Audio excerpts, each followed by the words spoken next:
Camera shake is a common problem that photographers face, and even if you're shooting something like a landscape or a seascape with the camera on a tripod, the wind or even the incoming and outgoing tide can cause movement of the tripod.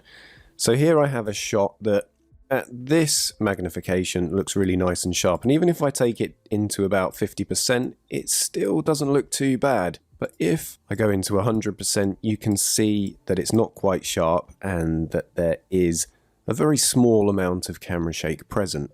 Photoshop used to have a specific camera shake filter in the sharpen menu, which was a fantastic way to remove camera shake from images. But for some bizarre reason, Adobe has decided to remove that filter. So the only way to, I wouldn't say remedy camera shake, but reduce its effect, is to use another type of sharpening. So for something like a landscape shot, using the high pass filter can work reasonably well. It's not gonna make the image absolutely perfect, but what we're kind of aiming for here is to make the image sharp enough at roughly about 50%, which then means that it can be printed and it's going to look okay, because in the days of film, people didn't get shots as sharp as they do now, or they often didn't, and the printing process and the grain of film allowed for that. So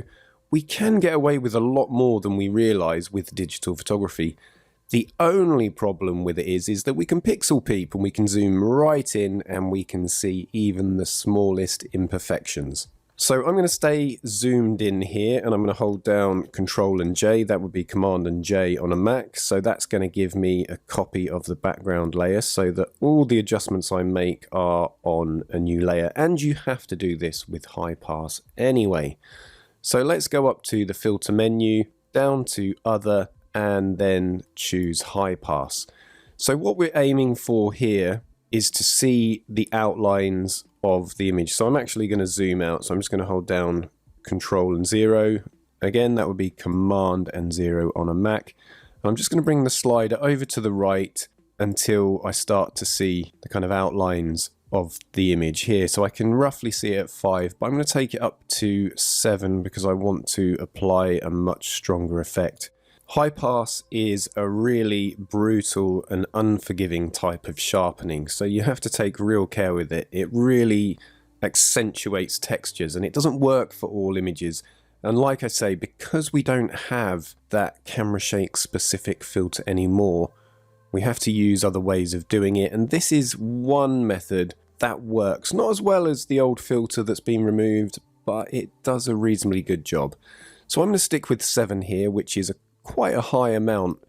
So hit OK there, and then we need to add transparency to this layer here. So we need to use one of the contrast blending modes. The main one is overlay, and if I just toggle the layer on and off, you can see that it's really sharpened up the texture in these rocks here. So let's just zoom in and take a closer look at the before and after.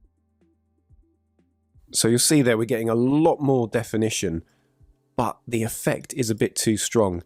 So we have two options here.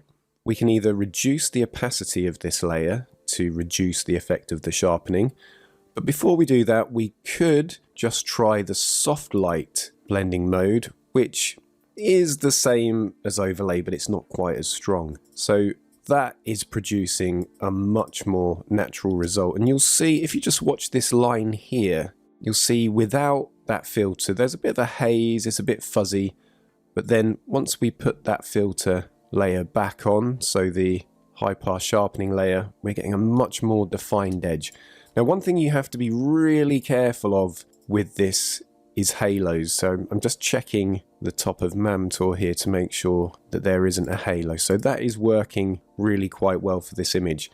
And if I just zoom back out to 50% where we are now, the image is sharp enough to be printed. And that is quite a big difference if I just take that layer off from what we had when we started.